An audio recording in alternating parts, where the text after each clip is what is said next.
Você nunca vai estar pronto. A vida vai te trazer várias oportunidades, você nunca vai achar que vai estar pronto. Mas nunca deixa a oportunidade passar. Encara, assuma muito sábio, e vai em frente.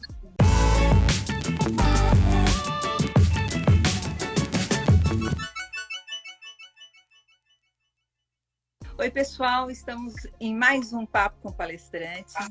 Hoje com um palestrante muito especial, Rogério Machado. Ele é especialista em vendas, mas também fala sobre outros assuntos e a gente vai ver, tá? Eu gostaria de apresentá-lo. Ele fez marketing na USP, administração de empresas, gestão de pessoas na Dom Cabral e pós-graduação na FGV. Ele é professor, ele é consultor, escritor e palestrante. Muito obrigada, viu? Rogério Machado está aqui conosco no Papo com Palestrante. Eu que agradeço, Sandra, pelo convite. Estou muito lisonjeado de poder passar uns minutos aqui com você. Ah, querido, obrigada. Eu é que estou, viu? Olha, eu queria saber um pouquinho sobre a sua infância, se os teus pais eram bravos, se você era espoleta. Me conta um pouquinho. Sandra, eu sempre fui um bom menino, tá? Eu fui o melhor aluno da classe, da primeira à oitava série. Mas não é por isso que eu deixei de tomar umas palmadas. Né? Eu fui criado num ambiente muito rigoroso e com 7 anos de idade, minha mãe me matriculou num colégio interno de padres em Porto Alegre. Então eu ficava no internato a semana inteira e ia para casa aos sábados. E aí tinha as férias normais, né? Então fui educado num ambiente muito rígido e de muita disciplina. Muita disciplina. Poxa, você tem irmãos? Tenho irmãos. Só eu que fui para lá. Mas é porque você era estudioso, né? De repente ela achou... Eu não sei, acho que era o primeiro filho, a minha mãe era muito jovem. Quando eu nasci, minha mãe casou com meu pai com 18 anos e quando eu nasci ela tinha 20 anos. Eu acho que medo de errar, né? E também tinha uma história na minha família que um tio, irmão dela, ele era órfão, né? Minha avó materna foi casada primeiro com um português, lá nos anos 1930 e poucos, e aí teve um filho, e esse português enviou ela casou de novo com meu avô, e esse rapaz, esse tio, estudou nesse colégio também, fez marcenaria, porque lá além de colégio, também era uma escola técnica. Certo. Então todo mundo segue com o primeiro grau feito e mais algum curso técnico para seguir a vida. Ai, que bacana. E aí ela achou que poderia ser bom para mim, foi bom para ele. E na época eu não entendi, né? Eu era meio revoltado. Falei, o que é isso? Todas as crianças lá, liberdade, né? O tempo todo. Imagina. Mas agradeço horrores o que ela ter feito. Foi muito bom para mim. Sim, depois é que a gente percebe, né? Sim, me fala, e aí você saiu desse colégio e aí fez a faculdade. Me conta um pouquinho sobre esse lance dos seus estudos junto com a sua carreira. Como é que foi a sua carreira? Nesse colégio, eu me formei torneiro mecânico, mas não gostava daquilo, né? Eu gosto de escrever, eu tenho um sonho desde pequeno, eu lia muito. No colégio nós tínhamos aulas pela manhã e à tarde nós íamos para uma biblioteca e ficávamos, não podia levantar a cabeça, tinha que ficar lendo. E eu peguei o hábito de ler e lia no escuro, lia de noite, lia o tempo todo e comecei a gostar de escrever também. Então eu queria trabalhar com educação, escrita, com alguma coisa nessa área.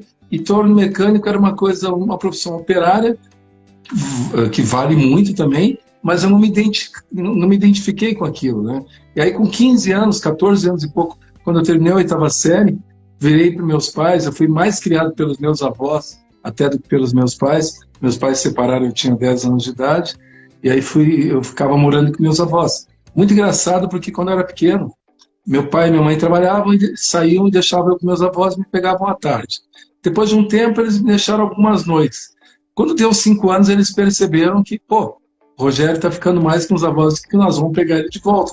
Aí eu adoeci, meu avô adoeceu e não teve volta. Eu fiquei com os meus avós. Literalmente comigo. Ai, vô, é tudo de bom, sim, né? Ah, coisa boa, maravilhosa. Saudades dos meus avós. E ali eu comecei a desenvolver essa coisa da leitura e tal. Com 15 anos, meus avós falei, eu vou trabalhar. Eles falaram, não, mas termina o colegial, a gente te sustenta, não tem problema, fica tranquilo, continua estudando. Eu falei, não, se vocês não me levarem a mal, eu quero trabalhar, porque eu quero namorar, eu quero me divertir, vocês me dão uns troquinhos que não resolvem. Aí consegui convencê-los e eu saí à rua, em Porto Alegre, entrei em 3 lugares. No 3º lugar, consegui emprego como office boy, né? Isso foi em dezembro de 1976. Em janeiro, eu comecei a trabalhar.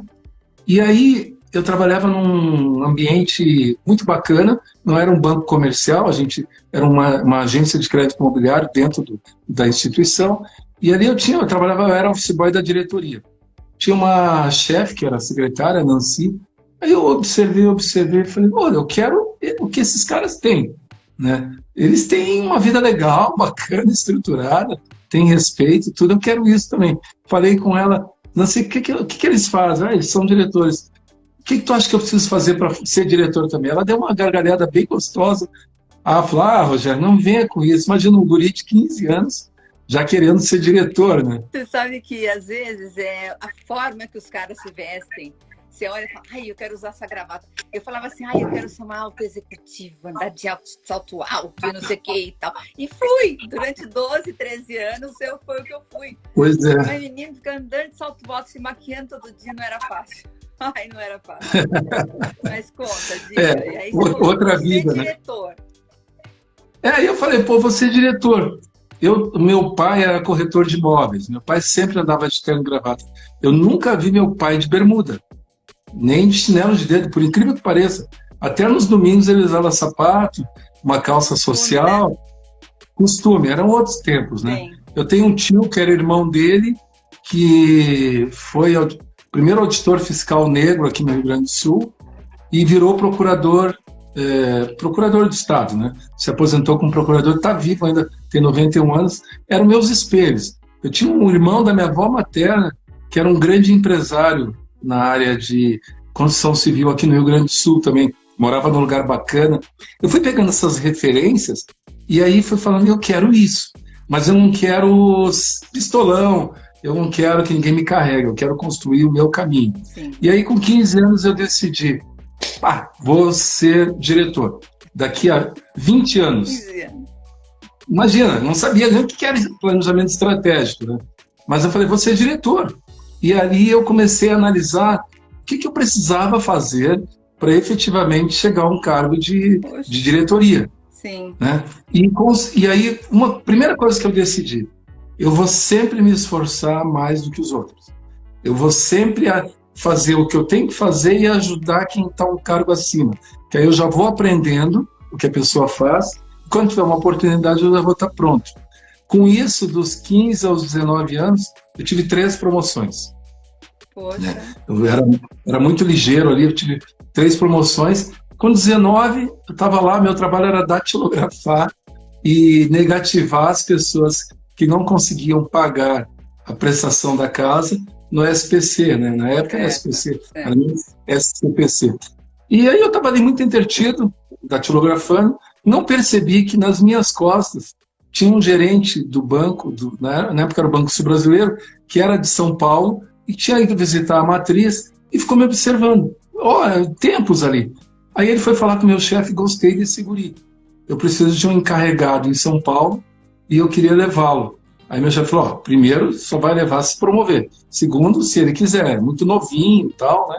E aí me convidaram, eu falei, cara, cavalo selado não se nega, né? Que legal. Montei, falei com meu pai, tremia, pai, vou ser chefe. Meu Deus, não estou preparado e tal. Aí meu pai estava até internado, tinha feito uma cirurgia na época, ele falou, meu filho, você nunca vai estar pronto. A vida vai te trazer várias oportunidades, você nunca vai achar que vai estar pronto. Mas nunca deixe a oportunidade passar. Encara, assuma, muito sábio, vai em frente. Sabe, muita coisa assim de sabedoria mesmo. E aí, assumi, vim parar em São Paulo em 1980, fui parar em São Paulo em 1980, e aí tracei um plano que até os 25 eu seria chefe, até os 30 eu seria gerente, e até os 35 eu seria diretor. Consegui cumprir todos. né? Eu fiz uma faculdade, não era a que eu gostaria, né? Faculdade em Osasco, de administração de empresas, mas falei, assim que eu terminar essa faculdade, eu vou me pós-graduar na Fundação Getúlio Vargas, que era meu sonho, né? Então, cheguei aos 35, formado, e aí comecei a trilhar uma carreira, aí fui para a USP, Dom Cabral, FGV, e na FGV, além de eu me formar, eu virei professor. Então, eu sou professor de estratégia na FGV. Que legal, bacana. Eu que li sobre essa história e tudo, eu sei que você começou a empreender depois, né? Então, eu queria que você contasse um pouco como foi essa experiência de empreender e sobre aquele grande problema que você passou quando o Collor entrou.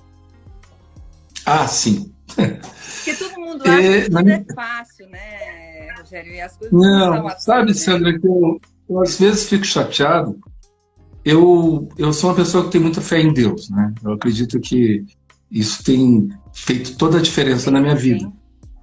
Tem um lado que é o meu esforço e tem outro lado que é o acreditar, né? A fé. E aí eu tento dizer para as pessoas, principalmente para os jovens negros, a gente está na semana da consciência negra, né? Eu acho que eu tenho uma responsabilidade social sobre isso, já que eu fui favorecido, já que eu tive uma oportunidade que muitos talvez não tiveram, muitos talvez não tenham, e aí eu tento ser modelo, ser exemplo. E aí, de vez em quando, eu coloco ali nas minhas redes sociais, conto um pouquinho da minha história. Essa semana, uma menina muito educada, inclusive, ela foi minha aluna há 10 anos atrás, e me segue, ela falou, professor, o senhor teve uma família afortunada, né? O senhor teve uma condição que, em geral, o negro não tem. Aí eu falei, poxa, quando a pessoa fala isso, ela está negando todo o esforço que eu fiz. Eu saí de casa, saí do meu estado, da minha cidade, saí do ambiente que eu conhecia com 19 anos. Arrisquei ali, né, engoli sapos, vi várias coisas. A pessoa só lembra que talvez você teve uma família que te facilitou. Mesmo assim, a minha avó materna, que realmente me criou, ela era uma lavadeira de roupa. Meu avô era um gari, era um baita de um sábio. Foi um grande mentor da minha vida, mas era um gari, né? Então, sei lá, acho que eu estou no nível da média da população brasileira. Só que, na minha época, a nossa pobreza era muito digna, né? A gente era pobre por falta de recursos. Eles não sabiam falar o português, falavam tudo errado, normal, né? Mas a gente tinha um brilho no olho, né? A gente queria mais, a gente acreditava que podia mais. Mas aí você falando do empreendimento, nunca na minha família, assim, os mais próximos, ninguém foi comerciante, ninguém nada, mas eu tinha uma coisa dentro de mim. Começou quando eu cheguei em São Paulo e um ano depois eu estava namorando, e a namorada que virou minha esposa, minha primeira esposa, eu falei, pô, tem um show no Ibirapuera, e será que a gente não pode abrir uns pães, fazer um sanduíche e vender? Fizemos 100 lanches, fomos para o show no Ibirapuera, comprei um isopor, rolei tudo bonitinho, papel alumínio. Chegou ali em 5 minutos, nós vendemos todos os sanduíches. Aí joguei a caixa para cima e fui curtir o show. Aí eu falei, pô, eu tenho jeito para isso, né? E quis o tempo todo isso. Fiquei 11 anos, de 77 a 88 empregado, bem empregado, uma carreira subindo, né? Mas aí eu falei, surgiu uma oportunidade de eu abrir uma cozinha industrial com um cunhado na época. Falei, pô, de novo, cavalo passando, vamos montar. E a gente começou com uma cozinha industrial, entregando marmitex em obra, trabalho duro, difícil ali também, né? Não é fácil, o cliente não é fácil, não o cliente que contrata, mas o que consome ali são pessoas mais simples, enfim. A gente cresceu, nós chegamos a 5.000 pratos dia. Eu tinha 4 cozinhas, tinha uma em Tapecerica da Serra e 3 em São Paulo, dentro de obra e fora de obra. Aí veio o Collor, eu cresci sem capitalizar, né? Então eu trabalhava com o dinheiro do fornecedor e o dinheiro do cliente. O começo é assim, né? Demora, né? Começo. 3 anos depois, estava bem crescendo, precisava de mais 1 ano e pouco para criar raízes mesmo, fortalecer as bases. Veio o Collor e tirou o dinheiro do mercado. Eu lembro. Puxa vida, as grandes construtoras que me contrataram falaram, Rogério, a gente não consegue te pagar. A gente não tem grana para te pagar. E aí eu falei, meu Deus, e agora? Por outro lado, os meus fornecedores eram pequenos, que nem eu. O cara de um açougue, que me fornecia carne, no frigorífico, e os caras vieram me ameaçando, ó, ou tu paga, ou tu morre. Aí eu vendi a casa, eu morava num conjunto habitacional em Osasco, totalmente longe de tudo, né? E aí eu falei, vendi a casa, fui morar de favor dentro da casa de um cunhado, já tinha uma filha com 4, 5 anos e tinha um bebê de 1 ano que tinha acabado de nascer. Foi muito difícil. Minha ex-esposa trabalhava no banco. Olha, eu fiquei uns 6 meses nessa situação. Sim. Não foi? Porque um pouco de dinheiro que sobrou, eu comprei, fui lá na Penha, mudei totalmente de lado, comprei uma casa, assim, péssima, mas era o que o dinheiro dava e sobrou um pouco para eu reformar. Então, foi o tempo de eu reformar para ter condição de entrar e eu saí. Mas nesse tempo, eu comecei eu estava ocioso, né? Eu falei, preciso fazer dinheiro. Sim. Comecei a fazer feijoadas aos sábados e vender na garagem do meu cunhado. Bom, 6 meses depois, eu montei uma sociedade com esse cunhado, com um amigo dele de faculdade, um restaurante no Tatuapé. Nós abrimos um dos primeiros restaurantes por quilo de São Paulo, lá no Tatuapé, lá no Serete, hoje é o Jardim Anália Franco. Ali, né? E ali foi, então, você vê que o que eu aprendi com o tempo na vida é que nada é ruim. Tudo te leva para um caminho para cumprir o teu propósito. É verdade. Para onde você efetivamente você tem que parar. Né? Então foi muito legal essa coisa do empreendimento. E ali eu comecei a ganhar dinheiro. Todo o dinheiro que eu tinha perdido eu ganhei nesse restaurante. Só que eu falei, eu posso mais. Eu quero mais. Fiquei sabendo em 1992 que a Pizza Hut estava vindo para o Brasil. Eu falei, vou me inscrever como gerente trainee, vou aprender o sistema americano de fast food, que era muito incipiente no Brasil, a gente tinha McDonald's só. Né? Vou aprender e depois eu saio e monto um restaurante com serviço americano e comida brasileira. Lê de engano. Entrei, engraçado, eu passei num teste, passei todo o processo de trainee, aí que eu falo da resiliência. Né? E as pessoas acham que as coisas... bem birra, não deu certo, vou chorar. Passei o processo todo, na hora de me chamarem, por algum motivo não me chamaram. Por algum motivo os caras falaram, não, por que aconteceu? Fui aprovado, não me chamaram. Eu fui triste para casa, estava trabalhando, estava tudo bem, não tinha problema nenhum, mas eu queria aquilo. Passou 1 mês e meio, mais ou menos de 2 meses, abriram outro processo, eu sou teimoso, eu sou persistente.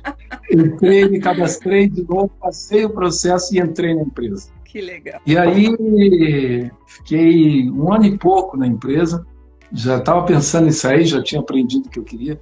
Eu era gerente, fiquei 3 meses como gerente trainee, depois assumi a loja do Center Norte, né, uma loja que o maior faturamento deles, na época em dólar, era o maior faturamento do mundo da Pizza Hut, era aquela loja. Legal. A gente vendia 1.700 pizzas no sábado à noite, era assim, coisa de outro mundo. Então era um processo industrial voltado para clientes, né? Aí o meu chefe, o meu superior, foi convidado para trabalhar na Domino's Pizza, que era da Coca-Cola, estava chegando no Brasil. E falou, Rogério, vem comigo, cara, eu gosto muito do teu trabalho, vem comigo, tu vai ser um gerente de expansão na Domino's Pizza. Falei, meu projeto pode esperar mais 1 ano e meio, 2, vou aprender mais um pouco. E aí fui, aí cuidava Manaus, Rio de Janeiro e tal, estava muito bem. Um dia recebi a visita do Roberto Carvalho, que ele era filho do presidente da Danone, e trouxe na ideia, ele morava na França, trouxe a ideia de supermercado delivery, isso em 1993 para 94. E aí ele foi me vender GPS, porque nós trabalhávamos com motos, na rua, entregando pizzas, e aí tinha assalto e tal, ele falou, tem um sistema aqui de GPS que a gente pode implantar nas motos, reduz, apresentei para a diretoria, não aprovaram. Aí eu falei, Roberto, não deu, né? Naquela época eu começava a se usar o celular, aquele tijolo, que dava na cintura, eu tinha bip de um lado e aquele tijolo do outro, parecia um Robocop. Mas aí foi engraçado, aí o Roberto falou, Rogério, eu quero jantar contigo. Falei, cara, eu não tenho como te ajudar. Já te falei, a diretoria rejeitou. Não, é outro assunto. Ele me convidou para ser diretor comercial, né? Eu tinha 33 para 34 anos, de um supermercado delivery exclusivo, com 13 metros quadrados, no Brooklyn, ali no Brooklyn, na zona sul de São Paulo, perto de Santo Amaro, para eu gerenciar, para eu administrar como diretor comercial. Falou, você é bom de conversa e tal, e eu quero que você faça a ponte com a indústria. Lá fui eu, aceitei de novo, deixei meu plano de restaurante para trás, e ali eu entrei como diretor.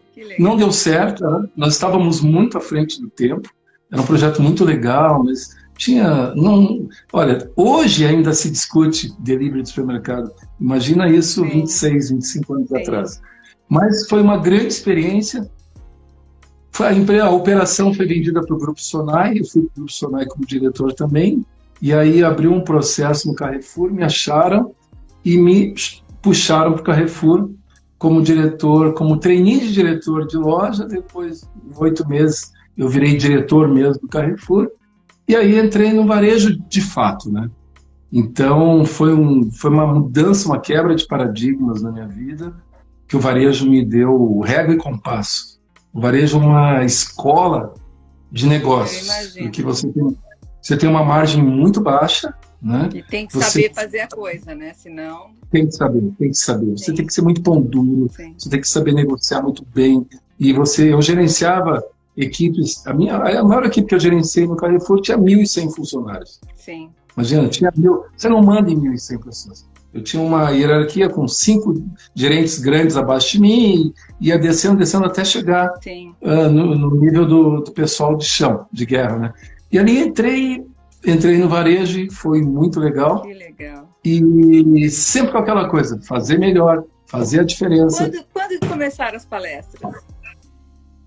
As palestras começaram quando eu saí do grupo Pão de Açúcar, que do Carrefour. Eu fui para o Grupo Pão de Açúcar também como diretor, e aí eu morei no Rio, morei em Minas, morei na Bahia, morei em Brasília, né? Por último, eu morei em Salvador, tá? Fui transferido pelo grupo em Salvador. Aconteceu uma coisa muito chata lá, morreu um cara que assaltou a loja, roubou a loja, o segurança correu atrás e por muito azar, isso é problema, viu? Problema. E aí a empresa olhou para mim e falou, Salvador, terra de negão, que vai te dar bem lá. A nossa imagem, aconteceu um problema, a gente precisa colocar alguém lá, né? E aí me mandaram para Salvador. Fui para Brasília, depois para Salvador, e assumi lá o meu primeiro operação em Salvador, um lugar que eu me dei muito bem também, né? Mas veio de um infortúnio, veio de uma desgraça. Eu tive que negociar tudo isso, lidar com polícia, lidar com político. E lá eu consegui fazer uma grande diferença. Em Salvador eu fiquei muito amigo de todo mundo, mercado todo, prefeito, governador, todo o mercado. Eu tinha um relacionamento muito bom, institucionalmente pela empresa, e automaticamente as pessoas te observam como ser humano também. Né? E ali começou pessoas a me sondar para dar aula e para palestras. Você não dá uma palestra aqui para nós? Aí eu comecei a fazer de graça. Ia lá, abria, fechava e tal. Você saí em 2000. Foi isso? 2004. Tá. 2004. Faz tempo, hein? Faz tempo.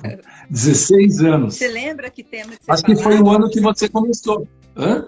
Você lembra? É verdade, é verdade. Você lembra que tema que você falava na época? Era varejo? Vendas e varejo? Não era varejo. Sempre foi vida, motivação. Ah, tá. Porque como eu trabalho com gestão, eu preciso fazer que as pessoas se movam, que enxergam o mesmo objetivo que eu enxergo, que trabalhem na mesma pegada que eu trabalho. E aí eu me foquei muito nesse lado, de trazer as pessoas, como trazer as pessoas, e fui bem nisso. Né? Você tem uma ideia, quando eu era lá em Salvador, aqui em São Paulo também, aí em São Paulo também, mas em Salvador eu tinha todos os sábados, todo o primeiro sábado do mês, eu fazia um almoço para a minha equipe, para os mais próximos, gerentes e tal. Sim. E ali eu discursava, tal, eu juntava os caras, motivava, eles escolhiam o prato, eu gostava de fazer isso. Em São Paulo eu montei uma academia dentro da empresa. Então eu sempre acreditei muito em envolver as pessoas, em ser verdadeiro, né, em trazer a verdade. Então começou ali palestras, mas em 2007 a empresa queria que eu fosse para o Nordeste, mais para longe, Fortaleza, e eu estava muito longe da minha família como um todo, e eu preferi sair. Né? O sair quer dizer, não aceito transferência, é a mesma coisa que de demissão. Saí da empresa, de manhã, antes do almoço, eu tinha 3 convites, né? Para ser consultor de uma grande empresa, para ser consultor para todo o varejo na Bahia, só que o primeiro que me ligou, eu fui, que era uma empresa espanhola, eu fui ser diretor dessa empresa, Perinha, em Salvador, empresa com uma boa reputação, foi vendida, hoje pertence a um grupo chileno, grupo multinacional chileno, mas ali eu comecei com eles, e ali eu comecei a dar aula em universidade, e comecei a fazer palestras de fato. E a partir de 2008, eu comecei profissionalmente a trabalhar com isso. Ai, que legal, que legal. Então você fez um livro que é Planejando o seu negócio para obter resultados. Aí você faz uma palestra também sobre esse livro? Sim, eu fiz 2 livros, eu tenho 2 livros publicados, o terceiro está saindo agora em janeiro, por causa da pandemia. Já pode falar para a gente qual que é? Esse é sobre gestão financeira, e esse foi construído junto com outros profissionais, cada um nacional. Eu falo de financeiro para varejo, eles falam de financeiro para outras coisas, então focado em gestão financeira. E eu estou escrevendo um livro sobre vida, sobre superação, sobre atingir objetivos, que eu acho que o mais legal de mim é assim, eu tenho uma facilidade de me comunicar com as pessoas, de falar, tanto para a pessoa que está no início da pirâmide, quanto para aquela que está no topo da pirâmide. E as pessoas me entendem. Tem os 2 livros, né? Está saindo o terceiro, mas está saindo um outro livro que eu estou escrevendo sobre a minha vida, sobre superação, que o foco é motivar as pessoas para também acreditarem. Eu tenho percebido que os jovens, eles têm muita pressa. Essa geração atual, ela tem pressa. Eu também tinha quando eu era jovem. Normal, a gente é jovem, é apressado, a gente quer para amanhã. Só que a vida requer tempo. Tem um tempo de maturação, né? Leva um tempo. Eu vou fazer 60 anos em maio. Então, eu agora acho que eu cheguei em um patamar bacana, mas não acho que eu posso parar também. Claro. Eu já tenho planos para os próximos 20 anos. Sim. Mas eu acho que é essa mensagem que eu quero trazer aí, pessoal. Eu escrevo também, tem gente falando aqui que eu estava esquecendo. Eu tenho uma coluna fixa há 13 anos em uma revista de supermercado de Salvador. Que legal. Né? Eu tenho várias participações de palestras na APAS, em São Paulo. Tem na Agas. Na Agas, na APAS. Conheço o pessoal da Agas, conheço vários. Conheço o pessoal da Bahia, o Mauro. Não acredito. Sim, ele o Mauro eu contratei. E é da Agas, para você ter uma ideia. A Flávia. Flavinha, trabalha com eventos. Isso. Para você ter uma ideia, o Mauro, eu mudei o paradigma lá, porque a base, que é da Bahia, tinha um presidente a cada 2 anos, fica mais 2, 4 anos. E o presidente não tinha tempo. Aí entrou como presidente um cara que me levou para dentro, que é o Teobaldo, que é dono do Atacarejo, empresa Atacarejo. Aí eu falei, Teobaldo, você tem o teu negócio para gerir. O Atacarejo hoje fatura mais de 2 bilhões por ano. Como é que você vai gerir o Atacarejo e gerir também uma associação? É complicado isso. Por que você não contrata um gerente para cuidar disso para você? E aí ele aceitou, a gente foi para o mercado e eu contratei o Mauro. Ai, que legal. Manda um abração. Você fez uma live comigo que depois ele vai conseguir ver. Olha, nesse livro, eu vou perguntar um pouco sobre os 2 que você escreveu. Nesse livro, Planejando o seu negócio para obter resultados, você explica realmente como fazer esse planejamento no livro? Sim, explico. Porque uma das coisas que as empresas têm muito medo é de concorrência. E eu acho concorrência ótima. Ela incomoda, claro que incomoda. Mas eu acho ótimo porque ela te tira do lugar comum. Né? Se não fosse concorrente, imagina como os maridos tratariam as esposas. Se não tivesse a possibilidade. Imagina como seriam os casamentos se você não tivesse a possibilidade de perder quem está do teu lado. Entendi. Se você, imagina como seriam as empresas. A gente não teria celular, não teria nada. Estaria todo mundo acomodado numa situação de conforto. Sim. O concorrente tira a gente de conforto. Aí eu explico primeiro que a concorrência é bom e depois eu explico como lidar com a concorrência. Como lidar com o meu cliente, como atingir o meu cliente, levar para ele efetivamente o que ele quer, o que ele precisa, né, do ponto de vista do marketing. E aí eu construo tecnicamente ali, falando em supermercados, mas é planejamento estratégico. Que é o bacana, que eu amo. Que bacana. É o que eu amo fazer. Olha, então, assim, foco em planejamento. Tá. O outro livro, que é Iluminar Corretamente Seu Supermercado, faz vender mais. Esse é um e-book muito técnico que eu fiz em parceria com um arquiteto, porque você trabalha com luzes, né? Você ilumina o ambiente, e aí, dependendo da luz, se você aproxima a luz, por exemplo, perto de um hortifruti, você valoriza aquela fruta. Dependendo da luz que você tem dentro do balcão de açougue, você torna a carne mais vermelha, mais escura, e uma carne também. E a luz torna a carne muito mais viva. Mas é bem voltado, né, para o mercado. Bem voltado. Mas tem um outro livro que talvez você não saiba, não te passei, que é O Poder das Centrais de Negócios. Uma coisa que eu me especializei.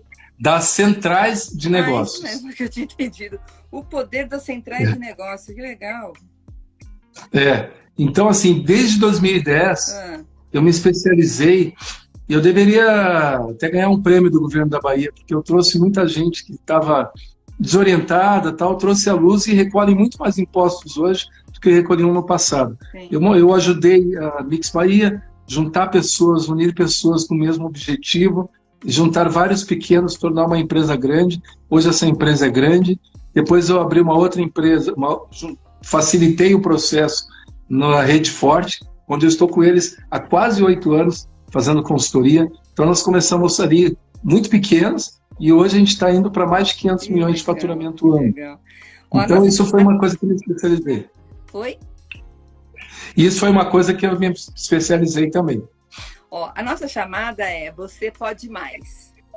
Eu acho que tem a ver também com a sua palestra motivacional, não tem? Sim. Você quer falar um pouquinho sobre ela? Quero. Bem, como assim você pode mais? Eu acho que o mundo ele é ilimitado nas possibilidades, né? E aí eu não gosto de usar bengalas, eu não gosto de usar desculpas. Eu acho que todos nós podemos tudo. Nós todos nascemos com talentos, né, com competências natas, com dons, o nome que a gente queira usar. Sim. E eu só tenho que encontrar esses dons e uma utilidade para eles. Sim. Quando você consegue juntar as duas coisas, sai da frente. Você vai ser bem-sucedido e feliz porque você está fazendo aquilo que você nasceu para fazer. Então, eu acho isso muito legal. O poder mais é planejar, olhar para frente. Foco. Primeiro, a pergunta, foco. O que eu quero? Né? O que é bom para mim? E a pergunta nunca é onde eu posso ganhar mais dinheiro. Quando algum jovem me pergunta isso, eu já falo, cara, não foque em dinheiro. Dinheiro ele é consequência, não é causa. Dinheiro vai vir. Vai vir se você fizer o que você gosta e fizer muito bem feito. E assim, fazer o que gosta, a gente fala, isso é bonito. Mas por muito tempo, talvez você não consiga fazer o que você gosta. Você vai fazer o que você precisa. Sim. Até que um dia você vai se encontrar para fazer exatamente aquilo que você gosta. Mas o mais fácil é gostar daquilo que você faz. E fazer bem feito. Ter foco. Eu não tenho cansaço se eu tiver que trabalhar. Eu não tenho fome se eu tiver que trabalhar. Porque eu estou tão focado em fazer aquilo que eu me propus, que eu não sinto outra coisa senão vontade de fazer aquilo que eu faço muito bem feito. Sim. Então, o você pode mais você quer, você pode, você consegue. Sim. Eu, na realidade, vou te fazer essa pergunta por conta da gente estar no mês da consciência negra, tá? O aniversário de Palmares e tal. Eu queria que você me falasse se você sofreu algum tipo de preconceito ao longo da sua vida. Sandra, que coisa difícil é falar sobre isso, porque tem muito ativismo, né, de tudo que é lado. Eu posso te dizer que já tive olhares estranhos, né? mas eu nunca fui tratado de uma forma diferente em função da minha cor. Eu nunca deixei de ter oportunidades em função da minha cor, né? Então, eu não fui uma vítima. Claro, eu moro aqui em Gramado, num baita num condomínio, eu tenho um bom carro. Então, as pessoas, isso termina branqueando você um pouco, né? As pessoas já te veem...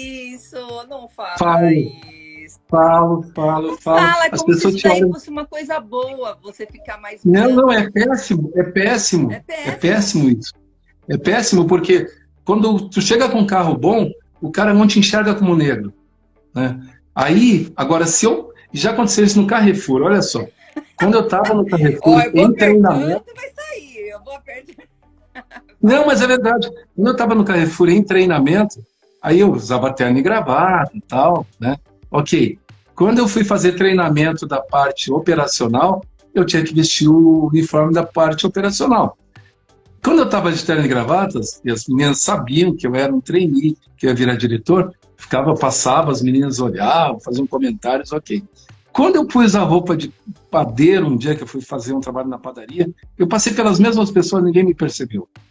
Então, eu acho que o racismo, que eu posso dizer, eu não tive esse problema em função de oportunidades, mas eu acho que aquele cara que é negro, que é muito pobre, que não tem uma apresentação, é aí que eu quero chegar, talvez essa pessoa sofra bastante. E essa pessoa tem que ter um reforço de autoestima, né? Você tem que estar muito claro sobre você mesmo, né? Quem você é, as suas potencialidades. Eu acho que isso me ajudou. O meu olhar, a minha postura dificulta alguém me tratar mal. Sim. Por qualquer motivo. Né?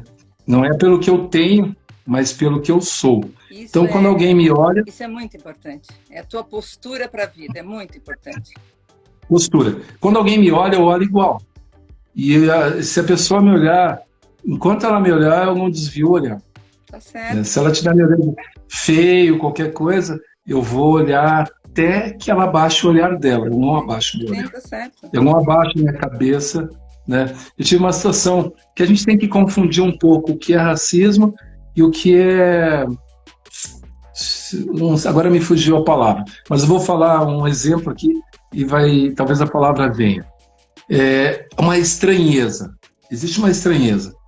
As pessoas brancas, elas crescem ouvindo: cuidado com o negro vai aprontar, eles não são responsáveis. O estereótipo é muito ruim.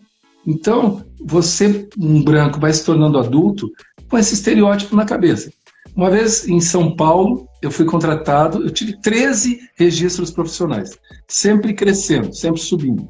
E aí um cara de um banco me ligou, teve referências, me contratou por telefone. Conversamos, tal, tudo bem. Começa tal dia. Pedi demissão de um, fui para o outro, fiquei na recepção esperando o cara chegar conforme combinado. Passou um tempo, eu achei estranho, ninguém me chamou, né? Aí daqui a pouco a secretária me chamou. Rogério, o doutor Manuel Rufino está aí, está querendo falar com você, pode entrar. Aí ele me olhou, era um pernambucano, me olhou de cima e embaixo. Ele falou: tu, Rogério? Eu falei, ele não tinha me visto. Não é como hoje que a gente faz entrevista virtual. Tu é o Rogério? Eu falei, sou. Tu é gaúcho? Eu falei, sou. Mas tem gaúcho preto? Ele é loiro? Eu falei, sim. Ele falou, tem gaúcho preto? Eu falei, tem. Mas ele não fez aquilo por mal, entendeu?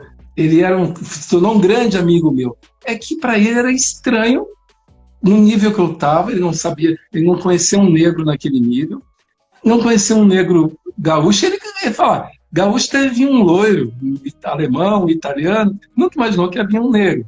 Mas foi muito engraçado isso. E aí ele me contou, eu passei na entrada, eu vi você, mas não era você que eu estava esperando.